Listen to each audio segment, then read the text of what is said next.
you're on the cover of the Rolling Stone, which would be a big deal for a rock and roll artist. For a politician, does it perhaps distract from more important matters? I know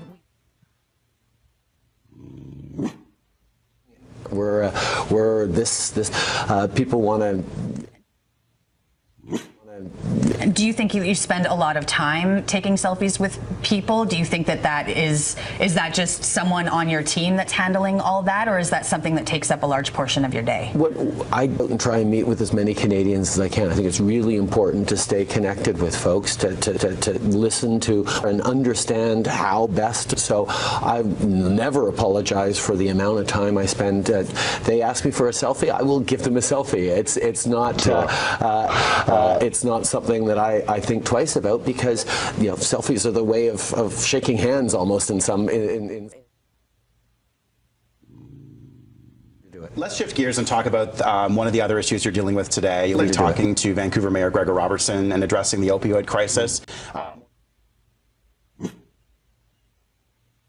Next summer. I want to switch gears here and talk about the pipeline. How is Ottawa going to work with this new provincial government? Actually, we have a great working relationship with John, with the new government, whether it's on the opioid crisis. But you're very far apart on pipelines, though. Actually, we're not that far, because I mean, yes, there's a difference of opinion on the approach, but we're moving forward with carbon pricing carbon pollution. We're moving forward on that across the country.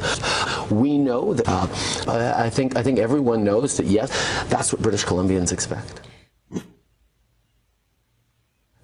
Prime Minister, there are so many people in our province, and this question comes from the heart for me, as I have a young family. It is so hard to buy a home in our province, and I'm wondering, with housing costs at an all-time high here, what is your government doing to possibly stop this from getting worse or make it better?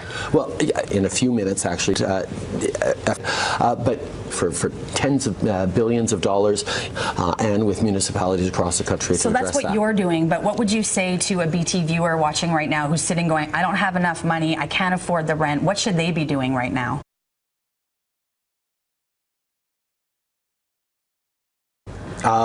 We're making sure that the benefit flows with more money we're pivoting there. There's a lot of things we can do to grow the economy, and if people have better jobs and more income coming in, they'll be better able to afford their homes. There's a lot that can be done and that is being doing, but I recognize how difficult it is for families and the uncertainty they're facing. It blows, Prime Minister. It's been awful here. When I lived in Vancouver, it was just the beginning of the pressure around housing. But we got to leave it there. We appreciate you coming on once again and chatting with us, Prime Minister Justin Trudeau.